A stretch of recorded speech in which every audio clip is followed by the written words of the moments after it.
right now. Awesome. That's awesome. Yeah, and so our recording has started.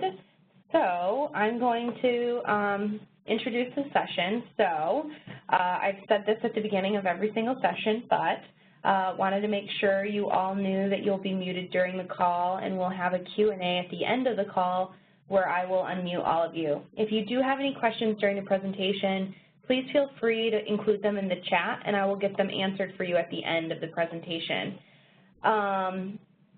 Thank you so much for joining us for COMMcon. We're so happy that you're here, and for joining us for our session, History and Context, Engaging Students with Digital Media, presented by Bettina Fabos. I want to introduce Bettina and give you a little more information about her background before we get started. Bettina is an award-winning video maker and former print reporter. She is an associate professor of visual communication and interactive media studies at the University of Northern Iowa. She's the author of Wrong Turn on the Information Superhighway, Education and the Commercialized Internet, as well as co-author of Media Essentials and Media and Culture. Her areas of expertise include critical media literacy, internet commercialization, the role of the internet in education. I think we'll be hearing a little bit more about that today, and media representations of popular culture. Her work has been published in Library Trends, Review of Educational Research, and Harvard Educational Review. She has also taught at Miami University and has a PhD from the University of Iowa. Bettina, thank you so much for joining us, and I'm going to let you get started. Awesome. Okay, well, welcome everybody, and I look forward to Q&A at the end of this short presentation.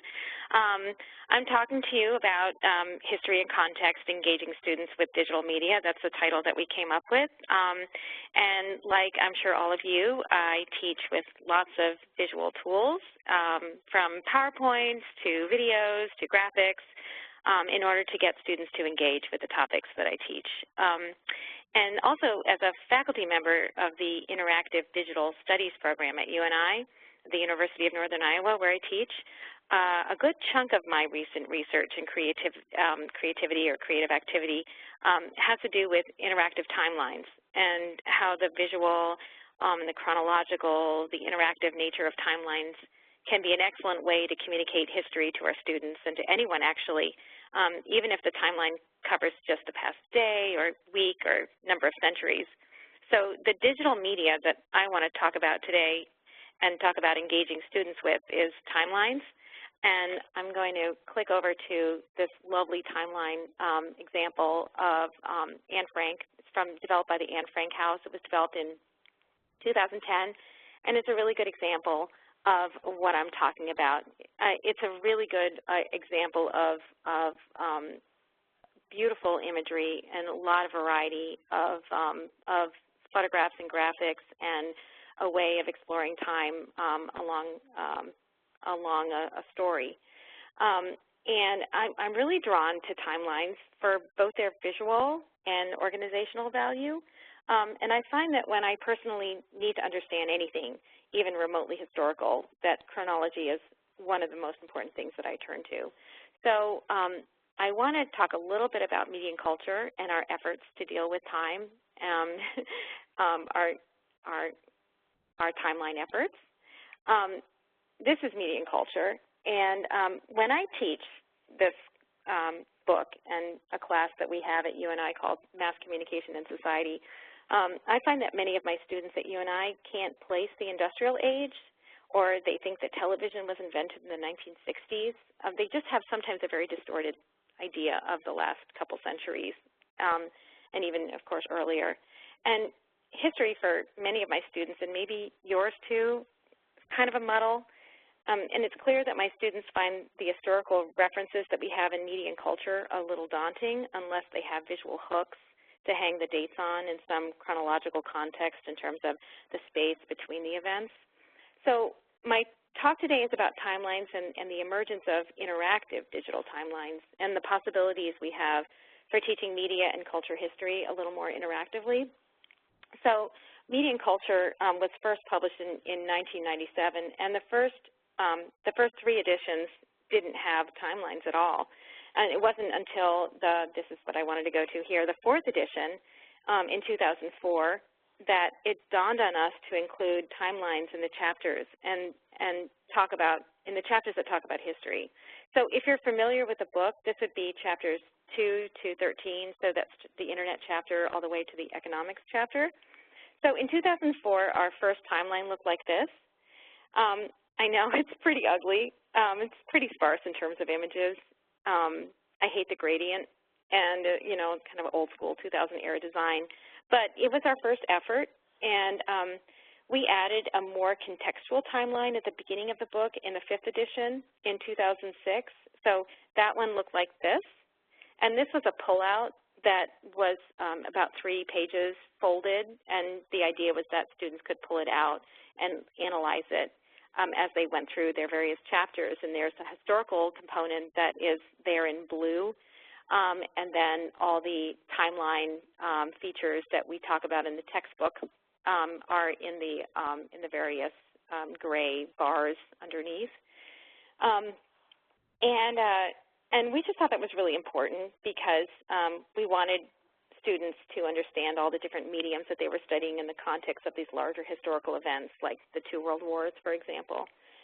And so by the 9th edition, and that was published in 2010, we had a design overhaul, and our chapter timelines began to look like this. And they still look this way. These are the current designs that we have in our current edition. So this is an example of a magazine chapter, and here is an example of the advertising chapter. So, you know, we have replicated the designs in each book. It's a 2-page spread. There's visuals, and there's a yellow line that goes across. So, so we were really happy with the way the design turned out. We thought they're beautiful, and we really like integrating timelines in the printed version of our textbook. But with the upcoming edition, which we're working on right now, we have decided to take all the timelines away from the printed book and put them online so that they become entirely interactive, so that one timeline from, say, the radio chapter can be easily juxtaposed with another timeline from, like, the television chapter or the Internet chapter. I'll be showing you the prototype in a few minutes, and I'm really excited about this project because we think it's going to give students a chance to immerse themselves in history a little more thoughtfully, and we think it'll allow us to design assignments around this new interactive timeline feature, and it's something that I want to talk to you about at the end of this presentation, about what kind of assignments you might want to come up with. So a little bit of background. I was teaching a new class in online journalism in 2005 when I started paying attention to the first interactive timelines that were being developed by the New York Times. And I'm going to get out of this right now and go to this example of the New York Times graphics team. In around 2004, 2005, the New York Times was doing the most interesting stuff in terms of interactivity and online storytelling anywhere. And to be honest, they still are. They're like the gold standard. Their incredible graphics team is almost legendary. And, you know, they still are making some of the coolest interactive features on the web. So we are always looking to them for guidance and for innovation, and they're just like the coolest people in the room all the time. And these people are 5 leading members of the graphics team, but there's actually 30 people in the department. And this is a nice little story about them. There's lots of stories. There was just a story about them in the Atlantic monthly. And this just gives you a sense of, you know, some of their graphic features. This article that I'm showing you right now was published in 2010. So they're again, a legendary team. And I sort of want to show you how they developed over time, because I think it's really interesting. Some of the battles that they had and the problems that they solved. This is one of their first interactives. This is from 2004. And this was the time, so when they were developing this timeline, my co-authors and I were putting our first timelines in the printed book. So it gives you some perspective. So the New York Times graphic department was discovering how new media can bring even more depth and dimension to a given topic. And they were definitely experimenting with chronologies, and they were creating graphics, and they were using historical dates, and they were figuring out how those dates interactively give way to photographic and moving image illustrations of events. So these images don't move per se, but when you roll over each of the links, it seems like you're actually creating an animation here. And it's a little clunky, I'll have to admit. They have come a long way. Here is where they were in 2005. So this is a year later, and again, this is an awkward graphic compared to what they're doing now, but at the time, people were excited about what they were doing. The only clickable buttons are the ones up here. There's 4 clickable buttons, and then you have this slider, which kind of gets a little out of control. But it still allows you to explore. It's a nice effort to combine a slider with visuals and with dates and time. And then they moved on to something that looks like this. Okay, of course they were producing more than what I'm showing you, but I'm just giving you an insight of how their style started developing. So the first 2 timelines I showed you are more like very, very separate, very individual from the kind of style that New York Times has as an online media news site. But this starts becoming more integrated into their stories. And this one here, the timeline of a leak, this was published in 2006.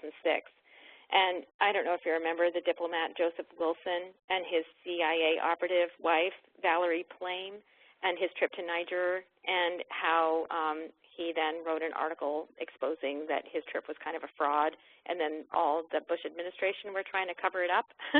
And this was it was a very important story at the time, and this is a really, really important visualization that accompanied the story and allowed people to explore who was behind all the leaks, and just a very masterful piece of journalism in and of itself. But the graphics and the visuals were really, really helpful in helping people understand the story. So a wonderful achievement for the New York Times. And again, there's a timeline feature up here, so you can explore, what was going on between 2002, 2003, and then, click all the way to 2006. So very nice, but still kind of cluttered. They still, at this point, hadn't come up with their very breathable style, and they were still using images that were just regular photographs. It wasn't until around 1910 that they came up with more breathable style, and again, very, very much integrated with the way that the New York Times looks today. This is a beautiful timeline that shows who was most popular on Facebook among the World Cup players in 2010. And you can see as you scroll along that these cutout images rise and fall, come up and down, and you can search in terms of Facebook mentions, you can search in terms of last names, you can search in terms of country. So it's a really magnificent exploratory tool, and I just love how clean it is. I love how they started moving towards these light gray bars here, and I just think it's just an absolute work of art. So, and very inspiring for me. I think it influenced some of my work down the road. But while they were, here's another one too where they use cutouts as well. And maybe you guys have seen these. Maybe you read the New York Times and you read the online version and have clicked onto some of these. This one's really cool because this component changes every single time you highlight one of these presidential figures or character cutouts. And then you can also go here to get the full text of this address. So it's a way of understanding the evolution of government addresses, inaugural addresses. So wonderful, wonderful timeline. But I want to show you a little bit about their milestone feature. It's an interactive feature that they really did start in 2004, 2005, and I can't find any of their earlier versions. They seem to have taken them offline. I know they existed because I used them to teach with in mid-2000s, but this is a version from 2008. So, and basically there's just a timeline bar, and you have these abilities to click on various images, and sometimes it's video, sometimes it's just a piece of information, sometimes there's a photograph, but it does give you a nice sense of time and images and perspective and context.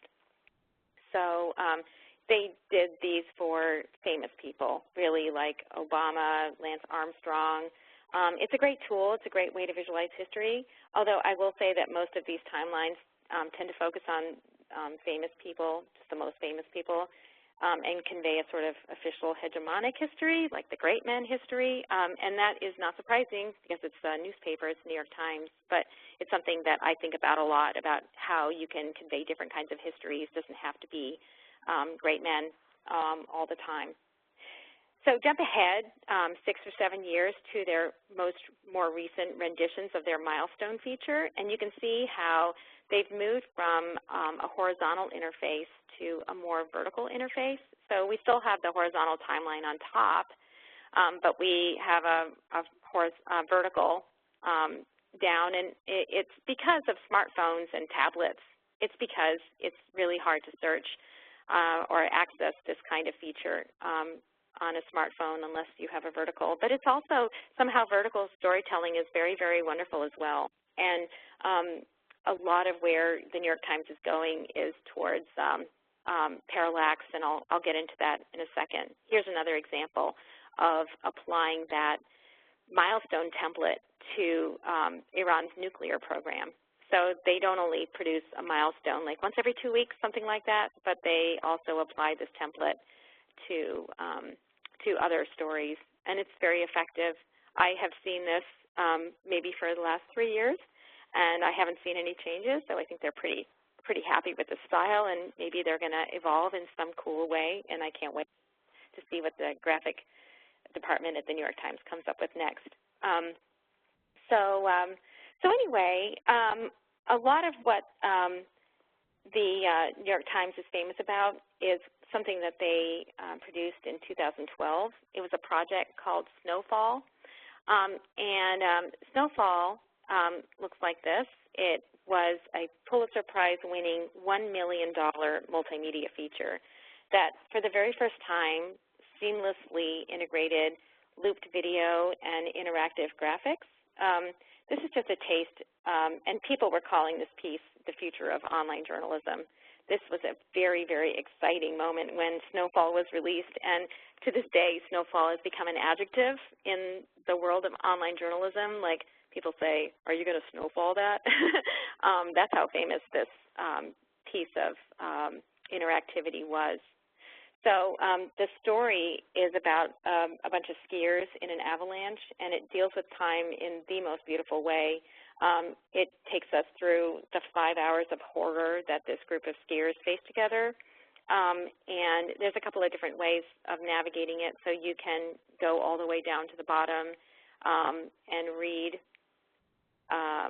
and experience the visuals and explore the visuals, and you can either go to the next chapter here, or you can access the next chapter at the very top. So these are the segments that cover the period that they're talking about. So it's a gorgeous piece, and I encourage anybody to look at it. I do want to just give you a nod of what I mean by parallax. Parallax is this wonderful ability to take the foreground and background, separate them, and make them different speeds. So there's an element of 3D going on. So this is a Nike site, but the New York Times is very, very involved in dealing with parallax, and I'm really interested in this kind of feature as well. So, and Snowfall was sort of experimenting with parallax as well. There's another really beautiful timeline that the New York Times got some awards for, and it's this one. Maybe you saw this as well. It was an analysis of the men's 100-meter sprint, and oh my gosh, it's so beautiful. It takes the last 100 years of sprinters, and it analyzes their speeds in this gorgeous, gorgeous 3D graphic. I just can't get enough of this kind of stuff. I think it's so beautiful. It's so such a great way of explaining pretty complicated and detailed analysis. So, and I could show you many more examples, but we only have so much time, and I want to go back to the media and culture interactive timeline that we have in mind. It's now in the beginning phases. We're just designing the prototype, but I want to give you a sense of what is going to start looking like. So this is what we have a little bit so far. You can see that we have retained the design styles and colors from the latest edition of the timelines, and we hope it'll be an incredibly useful tool in a lecture or for students to explore on their own. And as you can see, there is a component where, let me go back and forth here, there is a bar here, a yellow bar for historical context, and then you can go back and forth. This is not live. It's not developed yet. I am using this tool called Envision. It's an application for prototyping online projects. So we are just trying to get the design right before we put any hours into the coding and more designing. So, so anyway, there's a historical context bar, and there are these chapters, the books, newspaper. We're doing everything in chronological order for this timeline.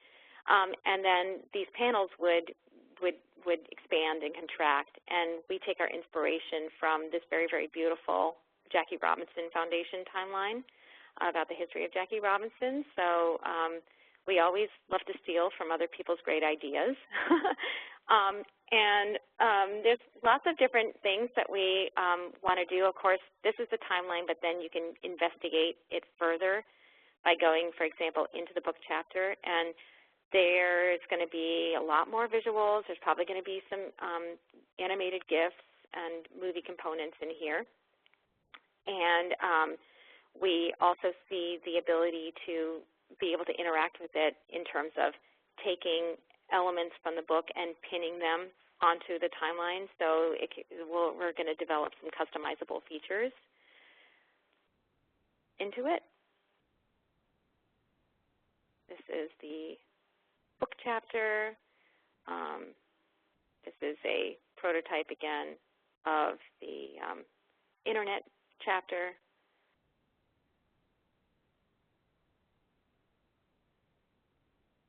Okay, very, very rough stages here. But I wanted to take you through what we're thinking of in terms of usability.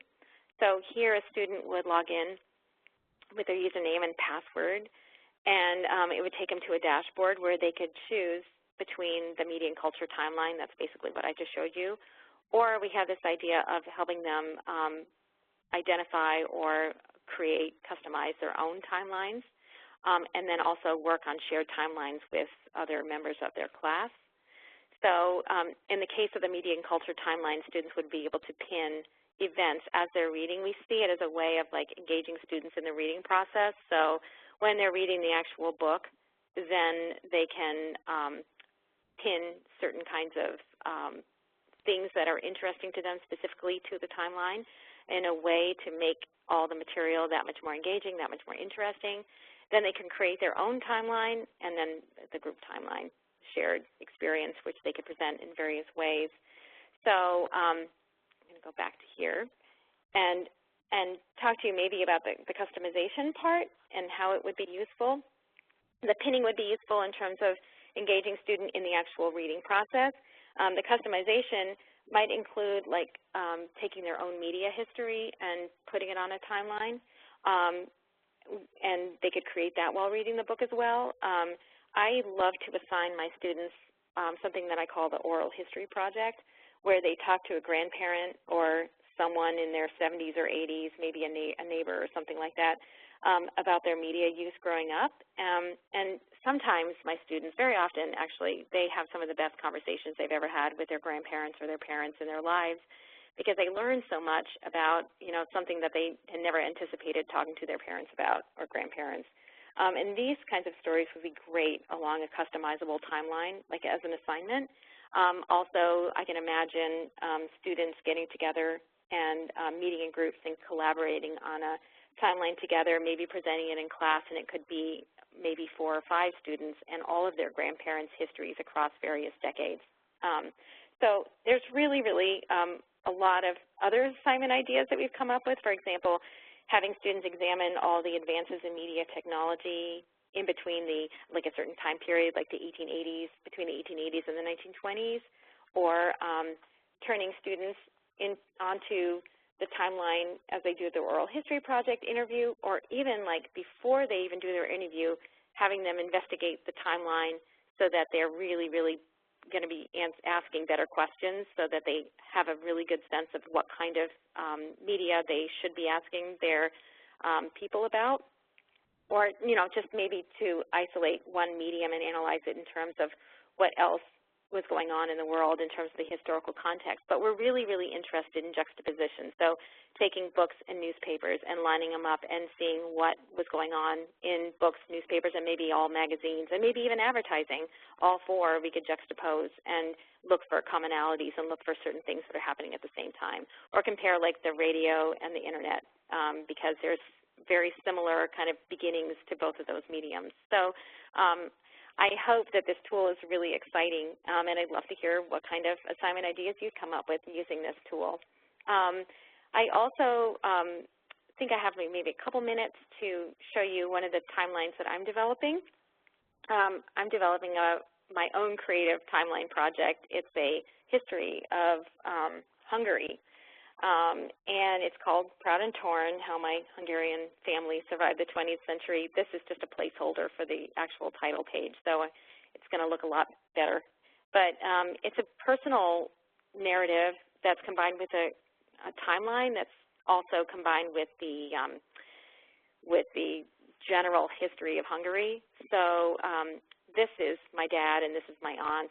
And the story is really about them, but it's really about their whole family. I go all the way, start at the very beginning of Hungarian history.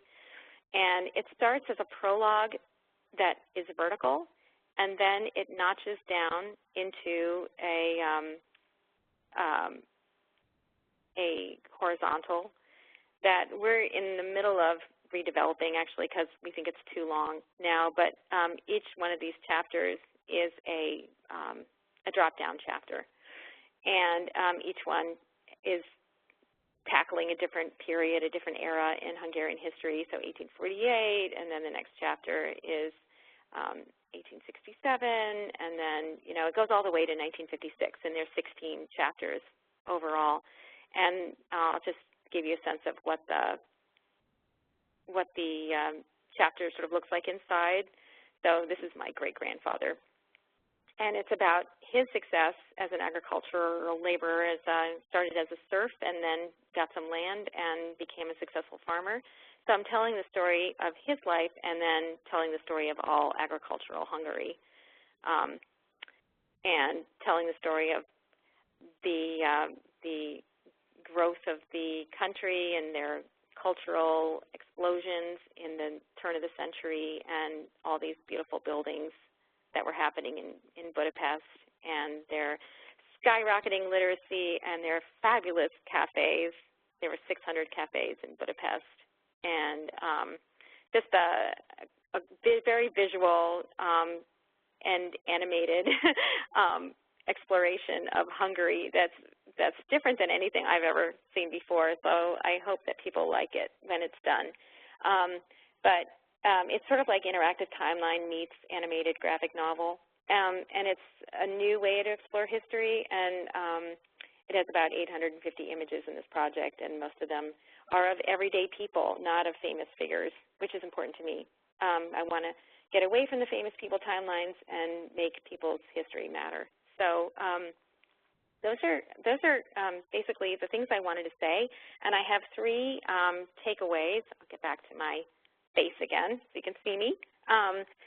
The first is that the Media and Culture Interactive Timeline is hopefully something that will make you think about how you would want to get it to work to get your own students engaged in history a little more productively. The second thing I want you to take away is that maybe interactive timelines in general something you want to take a look at, don't hesitate to turn to the New York Times and other online examples for exploration. The LA Times has done some nice stuff. The Guardian oftentimes does some nice stuff, but again, nothing compares to the New York Times, and Snowfall would be a great place to start. And I wanted also to leave with a tool, a really cool tool that you may not know about. It was another, if you can believe it, New York Times project. It is a way of creating your own timelines. It's called the History Project. They put $2 million into this, and it's a way for you to collect your own stories and to voice your own stories, collaborate with other people, and then share it. So, for example, here's something that somebody did. It's basically all photographs of this one person. And first of all, there's all these memories, 111 memories, and they're photographs and some newspaper articles. And then the timeline looks like this. So you can zoom out and you can see all these different ways of engaging with time and visuals. And this is something potentially that you could assign your students to do in their classrooms. So I'm going to end there and open it up to questions. And thank you so much for listening. And I'm looking forward to what you think about the meeting culture prototype timeline. Bettina, thank you so much. That was really fun to watch, as well as being super informative. While people are formulating their questions, I do have one in the chat. Jennifer Flagg, I'm sorry if I'm butchering your name, Jennifer. Would it work to create an interactive timeline of the semester's schedule? For instance, show content and assignments week by week to help students visualize what they need to be doing at what point and what they'll be learning and how to tie it together. Well, I'm writing down that idea right now. I think that's a great idea. That would be so cool. I love that. Yeah, I mean, absolutely that would be possible. As long as we can customize the timeline, we can customize your own personal schedule according to the syllabus. Yeah, absolutely. Such a cool idea. I love it. That's great. I'm actually thinking about it. I also help manage our college success list and thinking about kind of thinking in terms of your entire semester, how does that all work together? Mm-hmm. So that's really cool. Yeah, really great idea. Do we have any other questions? Oh, I have one more. How do your students respond to timeline assignments? You know, I haven't ever given a timeline assignment. I haven't really thought about giving timeline assignments apart from assigning them to read a chapter and assuming that they're reading the timeline in the chapter. So the oral history project is a time assignment. It's not necessarily a timeline assignment. It's like an oral history project, like where they have to interview and tell stories.